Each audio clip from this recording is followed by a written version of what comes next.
नमस्कार दर्शकों, बहुत बहुत स्वागत है आप सभी का हमारे विशेष कार्यक्रम दिशा धाम में। मैं हूं आपके साथ निशा। दर्शकों, दिशा धाम एकमात्र ऐसा कार्यक्रम है जिसके साथ जुड़कर आप आध्यात्म की ओर अपने कदम बढ़ा सकते हैं। मेरे साथ स्टूडियो में मौजूद हैं गुरु माँ तपेश्वरी नंदा जी। गुरु माँ, बहुत बहुत स्वागत है आपका।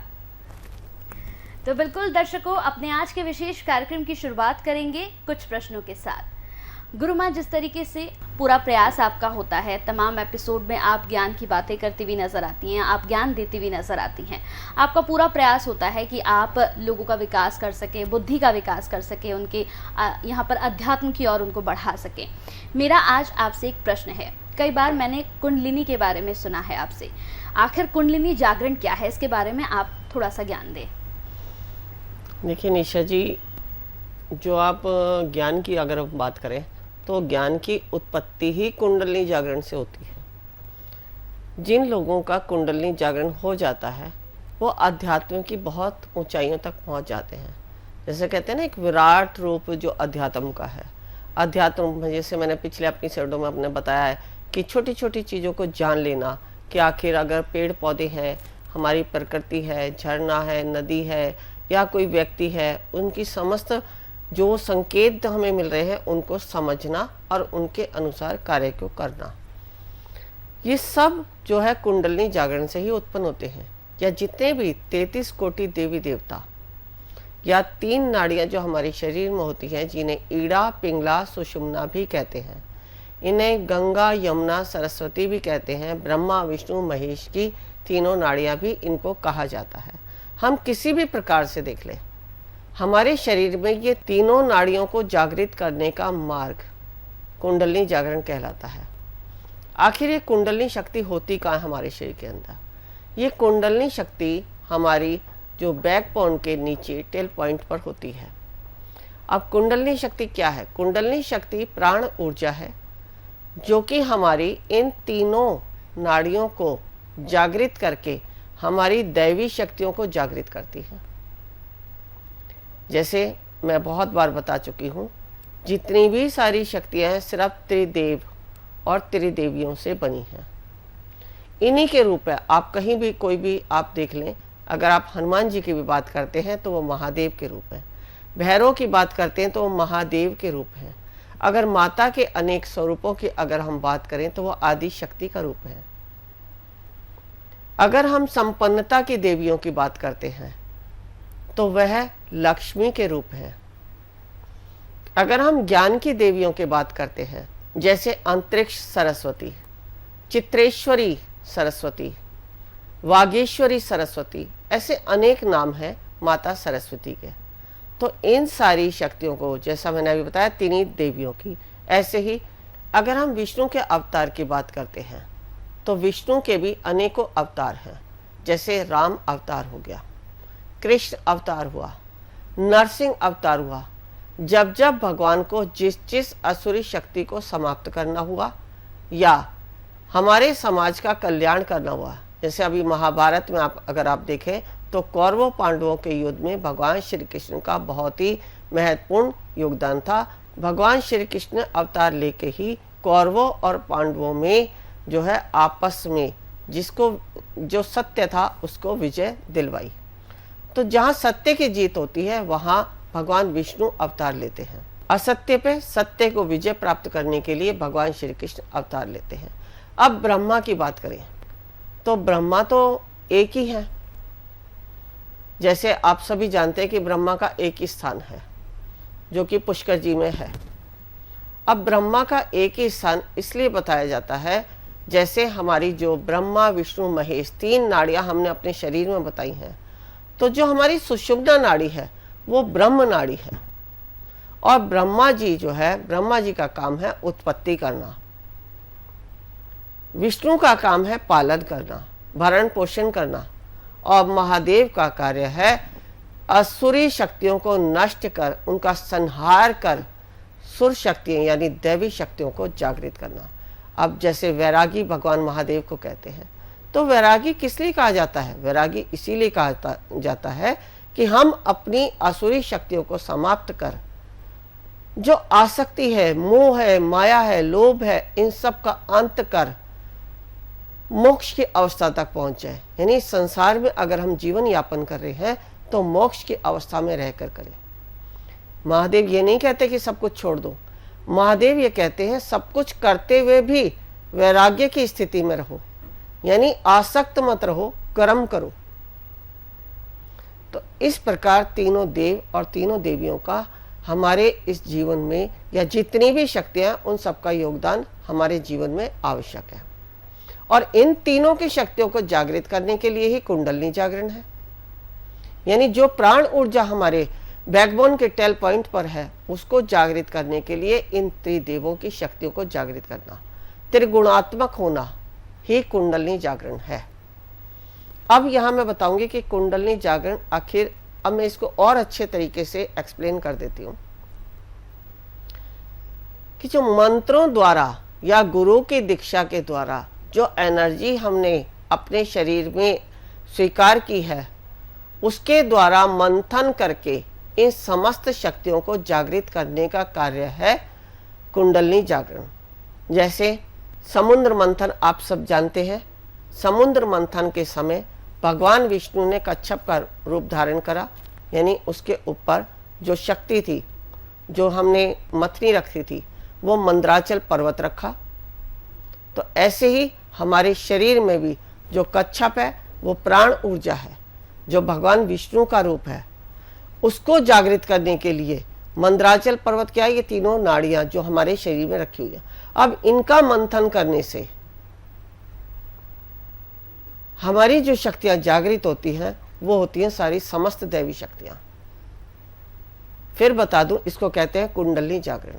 कि जब हमने, जैसे समुद्र मंथन के समय मंथन करते हुए एक तरफ असुर लगे थे, दूसरी तरफ देवता थे, दोनों ने जब मंथन किया तो 14 प्रकार के रत्नों की उत्पत्ति हुई थी। 14 प्रकार के रत्न समुद्र से निकले थे। अब वो रत्न कुछ देवताओं को मिले और कुछ असुरों को, तो जो जिसके योग्य था वो उसको प्राप्त हुआ। ऐसे ही हमारा शरीर हमारे संस्कारों के अनुसार जब हम कुंडलिनी शक्ति के द्वारा अपनी शक्तियों को जागृत करते हैं तो वही हमारे शरीर को मिलता है जो हम पाना चाहते हैं। मैंने यहाँ इसलिए कहा कि जो हम पाना चाहते हैं, क्योंकि बहुत सारे ऐसे हैं जो तांत्रिक क्रियाओं की तरफ जाते हैं, बहुत सारे ऐसे जो सिर्फ आनंद मार्ग पर चलते हैं, बहुत सारे ऐसे हैं जो सब कुछ लेके चलते हैं, जिनको हम महादेव की शक्ति कहते हैं। तो इस प्रकार की शक्तियों को जागृत करने का मार्ग कहलाता है कुंडलिनी योग साधना। अब इस साधना को करने का क्या तरीका है, कैसे किया जाता है, इसके लिए हम समय समय पर शिविर लगाते हैं। जैसा कि आप सभी देख रहे हैं, अभी 26, 27, 28 अप्रैल को ऋषिकेश शिवपुरी में जो हम साधना करवाने जा रहे हैं वो कुंडलिनी योग की ही साधना है। अब कुंडलिनी योग के लिए जब हम इस अध्यात्म की तरफ जाते हैं तो कुंडलिनी योग के लिए, जैसे हमने बताया, भगवान विष्णु ने कच्छप का रूप धारण किया, तो उस तरीके से ओम की जो शक्ति है, सबसे पहले हमें उसे जागृत करना है। फिर उसके बाद जो नाड़ियां हमारी बंधी हुई हैं उनको खोलने के लिए नागपाश कैसे खोला जाए, यानी इन नाड़ियों को कैसे खोला जाए, वो प्रोसेस हम इस शिविर में करवाएंगे। अब जब हमारा ये दोनों हो गया, फिर हमें करना क्या है, जब हम समाधि की तरफ जाते हैं तो हम जब भी ध्यान की अवस्था में बैठते हैं तो हमारे विचार हमें बैठने नहीं देते। तो इन विचारों से मुक्त होने का मार्ग, अब विचार हमारे मुक्त हो गए, हमारे अंदर विचार नहीं आ रहे हैं, लेकिन जब तक हमारे विचारों से हम मुक्त होते हैं तो हमारा समर्पण भाव ही समाप्त हो जाता है, जिस समर्पण भाव से हम ध्यान करने बैठे थे। हम एक अपना उद्देश्य लेके बैठते हैं कि ये उद्देश्य पूरा करने के लिए मैं ध्यान में बैठ रहा हूं, चाहे उद्देश्य कोई भी हो। तो उस उद्देश्य को जब तक हम पूरा करने के लिए बैठते हैं, वो विचार हमें बैठने नहीं देते, लेकिन जब तक आपके विचारों से मुक्त होने की अवस्था आती है तो आपका समर्पण भाव छूट जाता है। और जब तक आप में समर्पण नहीं है तो आप आगे कुंडलिनी जागरण की अवस्था तक नहीं जा सकते। तो इसलिए जब ये समर्पण भाव समाप्त हो जाता है तो हम कुछ नहीं कर पाते। लेकिन हमें समर्पण भाव हमने कैसे उत्पन्न करना है, ये क्रिया मैं इस शिविर में सिखाऊंगी। अब समर्पण भाव भी आ गया, विचारों से शून्य भी हम हो गए, लेकिन जब तक ये दोनों स्थितियां हमारे पास आती है, इन दोनों स्थितियों को हम स्वीकार करते हैं, तब तक हमारा शरीर साथ छोड़ देता है।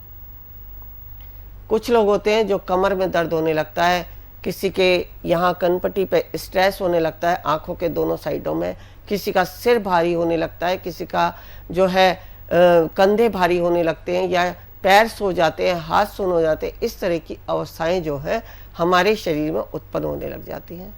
जब ऐसी अवस्थाएं हमारे शरीर में आ जाती हैं तो हम ध्यान नहीं कर पाते, और जब तक ध्यान नहीं करेंगे, समाधि की अवस्था में नहीं जाएंगे, तब तक कुंडलिनी प्रोसेस नहीं हो सकता, कुंडलिनी योग की साधना सिद्ध नहीं हो सकती। तो इसलिए जो हमारी ध्यान की अवस्थाएं हैं समाधि तक जाने के लिए, वो मैं इस शिविर में करवाऊंगी। अब तीसरा दिन क्या है? तीसरे दिन इस कुंडलिनी जागरण की अवस्था में बैठाने का प्रयास मैं आपको कराऊंगी।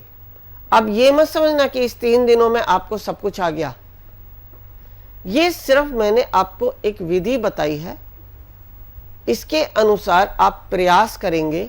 जैसे जैसे हम हर महीने शिविर लगाते हैं, या जब आपका समय मिलता है तो हमारे पास आके उस प्रोसेस को आगे और दीक्षाओं के द्वारा, यानी मेरी एनर्जी से जो हमने परमात्मा से ली है, मैं कुछ नहीं हूँ, मैं सिर्फ परमात्मा की एनर्जी को आपको दे रही हूँ, जिसने मुझे इस योग्य बनाया। गुरु की एनर्जी, गुरु की कृपा, परमात्मा की कृपा जो आपको देती हूँ।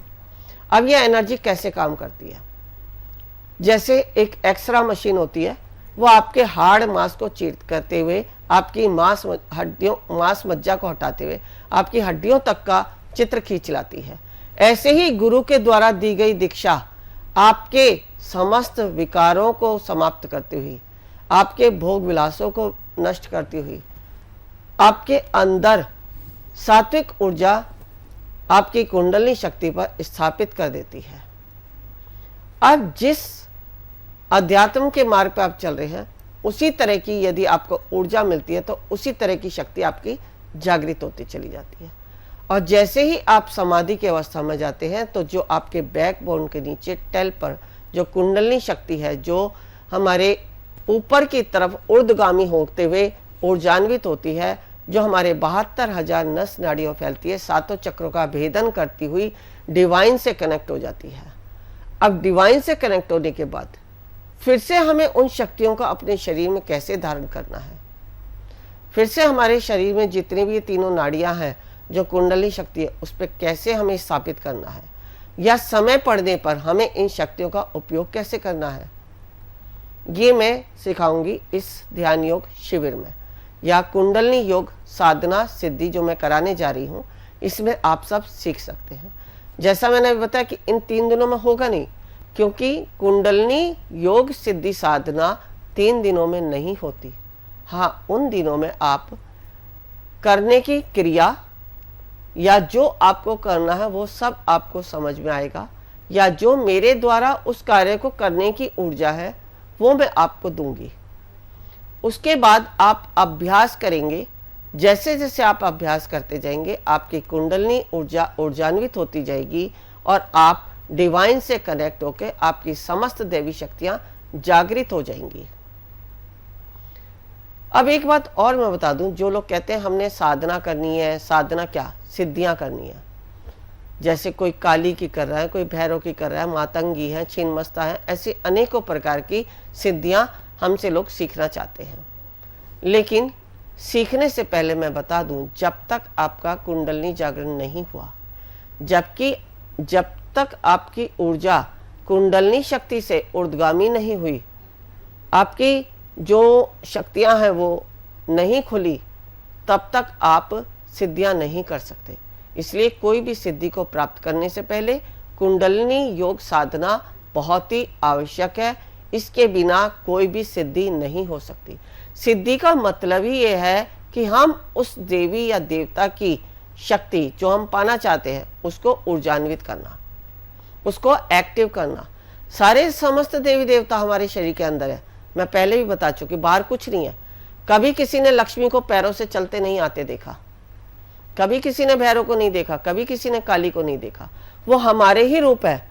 अगर हम अग्रेसिव होते हैं, कापलिक चेतना में जाते हैं, तो वो काली का रूप है। ऐसे ही कापलिक शक्तियां जैसे भैरव की हो गई, ये सारी कापलिक शक्तियां हैं। और अगर लक्ष्मी को प्राप्त करना चाहते हैं तो हमारा ब्रेन जो है ऐसे ऐसे डिसीजन लेगा जिससे कि हमारे पास धन का आवागमन चलता रहे।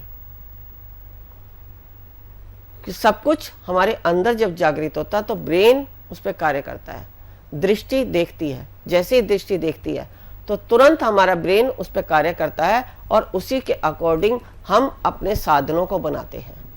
या हमारा वाणी का कम्युनिकेशन ऐसा होता है, या हमारी ओरा ऐसी होती है कि उसी से संबंधित संपन्नता और वैभवता से संबंधित लोग हमसे जुड़ते चले आते हैं। तो इस तरह की शक्तियों को जागृत करने का मार्ग है कुंडलिनी योग साधना। यदि आप भी चाहते हैं कुंडलिनी योग साधना करना तो इस शिविर में अवश्य आएं और अपनी कुंडलिनी योग की साधना के द्वारा अपनी समस्त शक्तियों को जागृत करके अपनी शक्ति संपन्नता और समृद्धि का मार्ग अपनाने में सफल होंगे। और ये सबसे सरल और सुगम मार्ग है कुंडलिनी योग साधना। कोई मुश्किल नहीं है, लोगों ने बना रखा है मुश्किल, लेकिन इतना है नहीं। जब आप समझेंगे तो आप सोचेंगे हमने बहुत देर कर दी ये सब करने में। तो इसलिए आज समय का अभाव है, आगे मैं और बताती रहूंगी कुंडलिनी योग के ऊपर। तो बिल्कुल दर्शकों, यहाँ पर आपने देखा किस तरीके से कुंडलिनी योग साधना के बारे में गुरु माँ ने ज्ञान दिया, और साथ ही साथ यहाँ पर आपको ये भी बताया कि बहुत ही सरल है ये साधना। शिविर लगाए जा रहे हैं, इन शिविर में पहुंचकर भी आप इसकी साधना को जान सकते हैं, समझ सकते हैं। तो बहुत बहुत शुक्रिया गुरु माँ आपका, आप जुड़ी दर्शकों से आपने बातचीत की, बेहद शुक्रिया आपका। नमस्कार। ऋषिकेश में जो हम शिविर कराने जा रहे हैं, हमारा उद्देश्य है कुंडलिनी जागरण। कुंडलिनी जागरण के लिए आवश्यक है ओम को सिद्ध करना, नागपाश खोलना, विचारों से शून्य होना, समर्पण भाव आना, शरीर में बैठने की क्षमता होना, तभी आप प्राप्त कर सकते हैं कुंडलिनी शक्ति को। यदि आप भी चाहते हैं कुंडलिनी शक्ति को पाना तो अवश्य आएं हमारे इस शिविर में। गुरु माँ तपेश्वरी जी बढ़ाए एक कदम अध्यात्म की ओर और पाएं स्वस्थ शरीर, संपन्नता व एकाग्रता। गुरु माँ के द्वारा 108 प्रकार की दीक्षाएं प्रदान की जाती हैं, जिन्हें लेकर आप अपने जीवन को सुखों से भर सकते हैं। आप गुरु माँ से ध्यान व उपचार पद्धतियाँ सीख सकते हैं, जैसे मुद्रा विज्ञान, साधना से सिद्धियों की ओर, तत्व ज्ञान, लामा फेरा, तनाव, डिप्रेशन, पागलपन, नजर दोष, टोने टोटके में अत्यंत प्रभावी, योग माया, रोगी को रोग मुक्त करना, हुंकार विद हलीम बौद्धिक, विकास एवं लक्ष्य प्राप्ति हेतु, टिंटी सर्कल एकाग्रता बढ़ाने के लिए। हमारा पता है गुरु माँ Tapeshwari ji Ashram, Dishadham, near Delhi Singhu border, pin code 131028। गुरु माँ तपेश्वरी जी बढ़ाए एक कदम अध्यात्म की ओर और पाएं स्वस्थ शरीर, संपन्नता व एकाग्रता। गुरु माँ के द्वारा 108 प्रकार की दीक्षाएं प्रदान की जाती हैं, जिन्हें लेकर आप अपने जीवन को सुखों से भर सकते हैं। आप गुरु माँ से ध्यान व उपचार पद्धतियाँ सीख सकते हैं, जैसे मुद्रा विज्ञान, साधना से सिद्धियों की ओर, तत्व ज्ञान, लामा फेरा, तनाव, डिप्रेशन, पागलपन, नजर दोष, टोने टोटके में अत्यंत प्रभावी, योग माया, रोगी को रोग मुक्त करना, हुंकार विद हलीम बौद्धिक, विकास एवं लक्ष्य प्राप्ति हेतु, टिंटी सर्कल एकाग्रता बढ़ाने के लिए। हमारा पता है गुरु माँ Tapeshwari ji Ashram, Dishadham, near Delhi Singhu border, pin code 131028।